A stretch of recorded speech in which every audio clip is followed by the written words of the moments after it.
नमस्कार। आज हम सीधे 1970s के दशक में चल रहे हैं। हाँ ये वो दौर था जब खालिस्तान का मतलब विचार पहली बार उभर कर सामने आया था। जी। सोचिए 1947 का विभाजन हो चुका था। 1966 में पंजाबी सूबा भी बन गया था भाषा के आधार पे। हाँ लेकिन कुछ मुद्दे जैसे चंडीगढ़ पर किसका हक हो या फिर नदियों के पानी का बंटवारा, ये सब तो मतलब अनसुलझे ही थे। बिल्कुल। तो इसी माहौल में एक अलग सिख राष्ट्र का विचार वो धीरे धीरे शक्ल लेने लगा। तो चलिए देखते हैं कि ये सोच आखिर शुरू कैसे हुई, कहाँ से आई।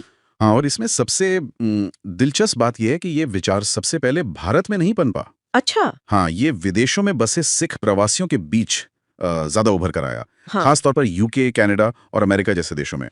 वहाँ कुछ समूहों को मतलब ये महसूस हो रहा था कि भारत में सिखों के साथ कहीं ना कहीं नाइंसाफी हो रही है। ओके। और इसी एहसास से आप कह सकते हैं एक अलग मूल की मांग ने जोर पकड़ा। और इस आवाज को बुलंद करने वालों में एक बड़ा नाम सामने आता है, जगजीत सिंह चौहान का। जी, जगजीत सिंह चौहान। वो पंजाब सरकार में पहले मंत्री भी रह चुके थे और अकाली दल, जो उस वक्त की एक प्रमुख सिख राजनीतिक पार्टी थी, हाँ। उसके सदस्य भी थे। हाँ थे। तो ऐसा लगता है कि जब उन्हें लगा कि शायद भारत की राजनीति में उनकी सोच को उतनी जगह नहीं मिल पा रही, तो उन्होंने विदेश जाकर खालिस्तान की वकालत शुरू कर दी। बिल्कुल। चौहान साहब 1971 में यूके चले गए और ये एक अहम मोड़ साबित हुआ, आप कह सकती हैं। वहां उन्होंने लंदन के मशहूर संडे टाइम्स अखबार में देखिए बाकायदा खालिस्तान की घोषणा का विज्ञापन छपवा दिया। अखबार में? विज्ञापन। हाँ, विज्ञापन। सिर्फ इतना ही नहीं, उन्होंने खुद को निर्वासित खालिस्तान का राष्ट्रपति भी घोषित कर दिया। अरे जरा सोचिए, एक बड़े अंतर्राष्ट्रीय अखबार में इस तरह का दावा करना, ये अपने आप में एक बड़ी राजनीतिक घटना थी उस वक्त। हाँ, ये तो है।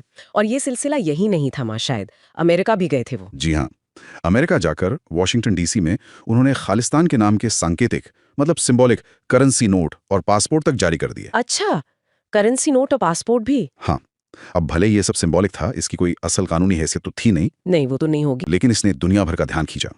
एक तरह से ये बताने की कोशिश थी कि हम एक अलग पहचान रखते हैं, एक अलग संप्रभुता का दावा कर रहे हैं। तो जाहिर सी बात है भारत सरकार के लिए चिंता का सबब बन गया होगा। बिल्कुल। इसे सिर्फ एक दूर बैठे व्यक्ति का ख्याल मानकर नजरअंदाज नहीं किया जा सकता था। सही बात है। सरकार को लगा कि ये एक ऐसा एजेंडा है जिसे अंतर्राष्ट्रीय सिख समुदाय से समर्थन मिल सकता है, पैसा मिल सकता है, प्रचार मिल सकता है। और इसी के चलते चौहान का भारतीय पासपोर्ट रद्द कर दिया गया और उन पर देशद्रोह जैसे मतलब सीरियस आरोप भी लगाए गए। अच्छा, पासपोर्ट रद्द कर दिया। हाँ, ये दिखाता है कि सरकार इस विचार को कितनी गंभीरता से ले रही थी शुरू से ही।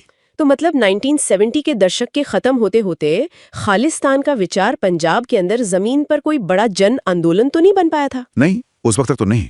लेकिन इसकी नींव, इसकी जो आइडियोलॉजी थी, वो विदेशों में मजबूती से रखी जा चुकी थी। हाँ, कह सकते हैं कि ये वो वैचारिक जमीन तैयार हो रही थी जिस पर 1980 के दशक में पंजाब के अंदर कई बड़ी और दुखद घटनाएं हुई। ये दिखाता है कि कैसे हजारों मील दूर बैठे लोगों के विचार और उनकी भावनाएं भी किसी जगह की जमीनी हकीकत पर गहरा असर डाल सकती हैं। सही कहा। और शायद वो जो पुराने मुद्दे थे, जैसे 1966 के बाद भी चंडीगढ़ या पानी का बंटवारा, वो सुलझे नहीं थे। हाँ, शायद उन्होंने भी विदेशों में बसे सिखों के मन में इस विचार के लिए एक तरह की जमीन तैयार की हो। बिल्कुल संभव है।